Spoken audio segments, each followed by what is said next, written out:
As I stood idly by the sick and dying villager, I saw my fellow Cherokee people standing outside his home in the small village. His condition worsened, and my medicine was administered too late. Everyone hoped and prayed, but as evening fell, they kept looking at the darkened sky in horror. They were anticipating two sounds, one being a strong wind cutting through the air, and the other a horrifying cry similar to a raven.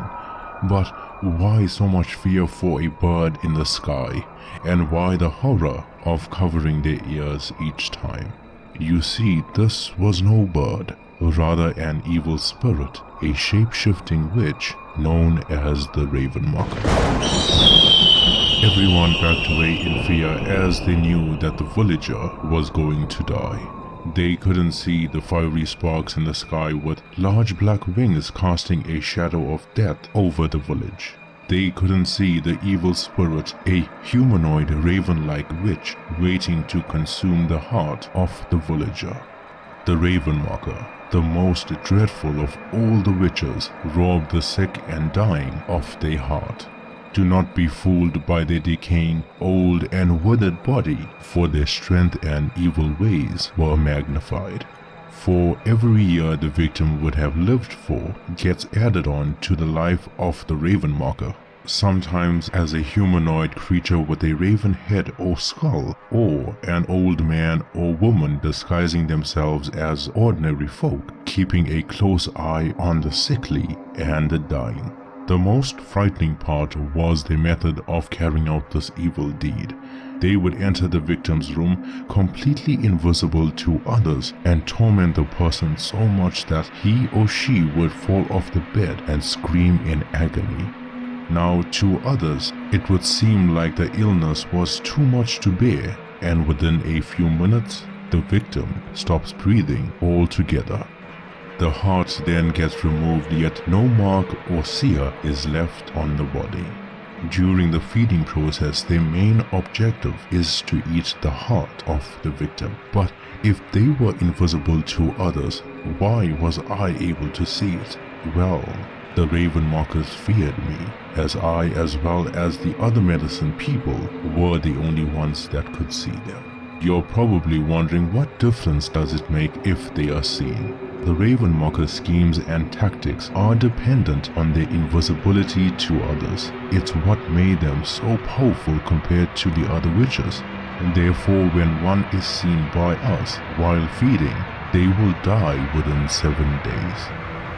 Unfortunately, the villager did not survive. My medicine did not have its time to do its work. I accompanied everyone to the burial site as they grieved and paid their last respects. Once they dispersed, I hid behind the trees and waited patiently. Despite the villager being dead, I knew the Raven Mocker would dig up the grave, snatch the heart and eat it just for sport. This was their nature, and no one would suspect a heart was missing from the corpse. The only thing they would see was a dug-up grave. Finally, my wait was over. I saw the evil spirit disguised as an old woman walking towards the villager's grave. They thought that she was going to pay her respects, but I emerged from my cover. The Raven Mocker was startled. The same way that I could recognize them, they could recognize the medicine people. I drew my bow made of black locust with my sharpened arrow fletched in turkey feathers coated with my medicine as it released my fingers and impaled the Raven Mocker's heart. It made a suffocating cry as it fell to the ground. They say, an eye for an eye, but this time it was a heart for a heart. The spirit of the raven to the Cherokee people was a long-distance healer. They believed he helped them in life by exposing the truth and showing the detriment of hiding matters that could cause greater harm. He also symbolized the unknown and showed that every person saw the world differently. A raven was often called upon and used in clarifying the truth in visions, as elders knew that what the eye saw was not always the truth. And that is such an important message, especially today. The raven spirit had also helped the Cherokee people in guiding them to good health.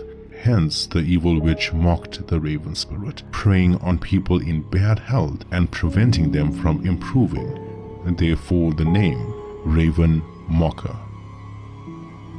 This particular folklore was quite difficult to cover. Therefore, this is a story that I have written based and inspired on a Cherokee medicine man that hunted and killed raven mockers in his time. There have been fictional stories included in novels that get mixed up with the traditional folklore just because of the lack of information on the raven mocker.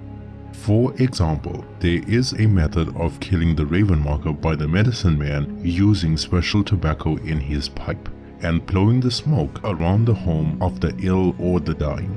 He would then stick 4 wooden poles into the ground. Once the raven mocker had entered the area, the wooden pole would shoot up into the sky and free fall into the evil spirit, wounding it and killing it within 7 days. This could actually be part of the traditional folklore as mentioned, but there was only one source that I found that cited this method, and that was part of a fictional raven mocker novel, whereas the other sources only mentioned the medicine man seeing the raven mocker, and that is the way it dies within 7 days. Another difference that I have noticed is most stories include the raven mocker only in its creature form, whereas others mention the disguise of an old man or woman. Therefore, I have tried my best to include as much consistent folklore as possible in my story. To Charlie S., thanks for requesting this topic. It was definitely an interesting read. This folklore reminded me of the TV series Grimm, where he was the only one that could see the Western creatures while they remained invisible to everyone else. My next 2 videos in the upcoming week or so will be on Victor the Werewolf. This will be the 4th part in his story, and then on Skinwalkers. As always, I thank you all for watching and all for listening. Until the next one, do take care.